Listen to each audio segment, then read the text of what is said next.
If you clicked on this video, I know it's because you want to build up your glutes this year so that you can actually feel like you're going to the gym and you look like you're going to the gym. So in this video, we're gonna break down exactly the step-by-step process that took my glutes from this to this so that you can do the same. I am going to be realistic here. It doesn't require you to live in the gym 7 days a week, and it does not require you to take any supplement. We're gonna go over the 4-step framework so you know exactly what you need to follow to maximize your progress when it comes to building. First things first, you can't diet your way to a juicy butt, okay? There, I said it. The truth is, so many of you are cutting for 2 weeks and then bulking for 2 weeks, trying to hang on to your abs for dear life, and then you never actually are substantially eating enough and training hard enough for you to actually build your glutes. So you need to be real with yourself about what your priority is, and if it's seriously building your glutes because you clicked on this video, you need to commit to solely building your glutes and stop having 1 foot in and 1 foot out. I want you to think about it like a man, okay? Would you want to be with a man who has 1 foot in to being in a relationship but never wants to commit, never wants to call you his girlfriend, and he's got 1 foot out on the party scene or the hookup culture?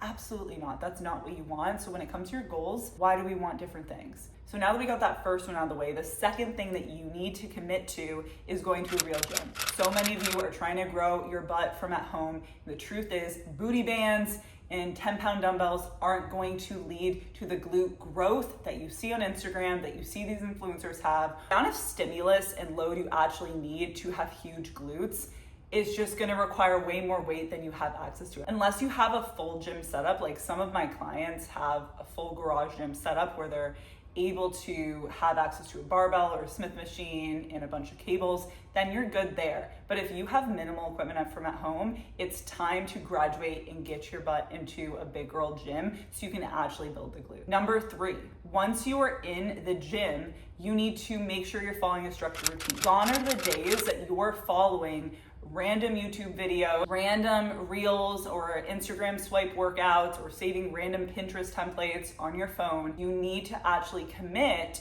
to a structured plan that works for you. So many women are trying to do every new exercise, trendy thing under the sun that worked for said influencer, when in reality, 1, you haven't even mastered the basics, and 2, you continue to fall victim to shiny object syndrome, okay? Shiny object syndrome is when you cannot stick to one thing for a period of time, and instead you are constantly looking for the new shiny thing. Think about it like a seagull on a beach. A seagull sees a new bag of potato chips, it's all in on the potato chips and it's chowing away on those. As soon as something else comes up, the bird is gone and on to the next. How do we actually build a structured routine, okay? I'm glad you asked. So the first thing that we want to do is we want to make sure we're able to have good form, have good mind-muscle connection to actually recruit the muscles we're trying to target, and we want to make sure it is the right amount of volume, which means sets and reps and good intensity. If we do not have these 3 things,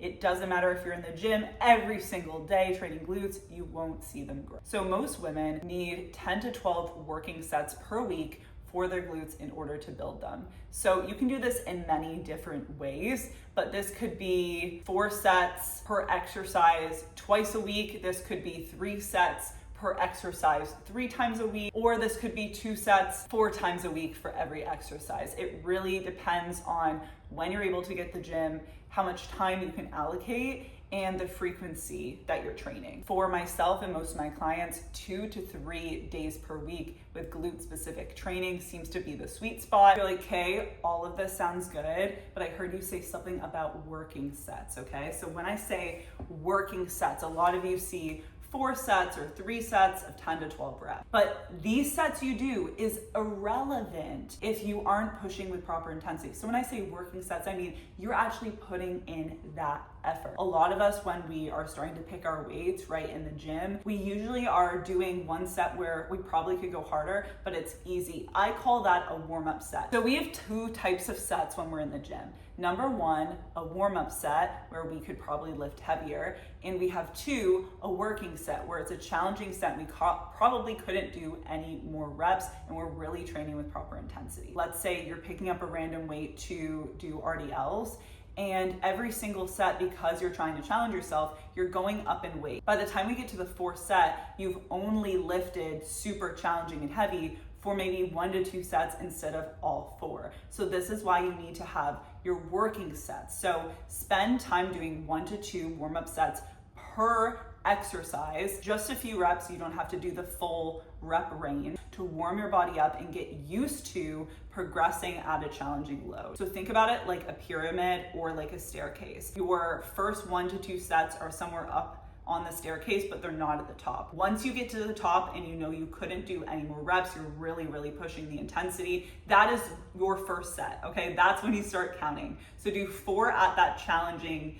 weight or intensity. If you're missing out on this, you're missing out on 50% of the glute gains, which is where you actually see that transformation. So we've gone over reps and sets for the volume you need. We've gone over how to actually train with intensity and understand what working sets are. But the next thing we need to do before we move on to number 4, which is so important, and you're definitely gonna need this, so make sure you watch to the end, is you need to make sure you're actually picking the right exercises. Because it doesn't matter if you're training with intensity, you have the right volume, if you're not actually picking exercises from each of these 3 categories. You need a stretching exercise, you need a more squeezing exercise, what I like to call it, to put it simply, and you need a more lateral exercise where you're working more of the side. So make sure you're picking 1 to 2 from each category, and you're doing that every single time you go into the gym to train glutes. Okay, now moving on to number 4, and the most important is none of this training stuff matters if you're not actually eating enough food, bro, okay? So going back to number 1, where it's talking about you cannot have 1 foot in and 1 foot out, or a situationship where someone doesn't want to commit to you, right? So you need to fully commit to your goals, and this means that you need to eat at minimum, at maintenance, to a calorie surplus when you're trying to build your glutes. So how do we find our maintenance? The first thing we're going to do to find our maintenance is we are going to track our food for 7 days. Over the course this week, you should also track your weight daily to see, is my weight constant, fluctuating by a few pounds? Did it go up or did it go down? At the end of the 7 days, you're going to notice what that trend is, and it's going to tell you exactly if you're maintaining your body or you're losing or gaining. Once you know that, let's say, for example, you've maintained your weight, which is where a lot of you will actually figure out you're at right now. That's why you're stuck plateauing. You just continue to eat at that amount. Shift your macros so that you have 30% of your total daily calories at your maintenance coming from protein, and the rest can come from carbs and fats. Do whatever percentage you'd like to start. This is less important than you making sure you are eating at maintenance and you're eating enough protein. That's for you who want to be a little bit more reserved and are a little bit shy on starting into building your glutes. Now, if you're like full send, I'm ready, this is exactly what you want to do. You want to start in a slight surplus, okay? So figure out where your maintenance is at, and if you're maintaining right now, add about 200 to 250 calories to that, mostly coming from carbohydrates. It's really important when we're in a slight surplus that we're 1, eating enough carbohydrates, and number 2, we're making sure we're actually consuming enough energy on a daily basis to build our glutes, okay? So if we're not eating enough food and we're not in the correct calorie surplus, 1, we're gonna gain too much body fat, which is not what we wanna do. We wanna purely build muscle, and a little bit of fat may come with that after weeks and weeks or months of doing this. However, it's gonna be very minuscule and a lot lower than you put yourself into a huge surplus, okay? So 200 to 250 calories is a very slight calorie surplus that's gonna keep you lean throughout building your glutes without putting on a ton of fat mass. And strategically, what I would do to help this even further is I would consume the extra carbohydrates around your workout. So think about having a pre and post-workout meal with a decent amount of carbs. Maybe that looks like 50 carbs per meal.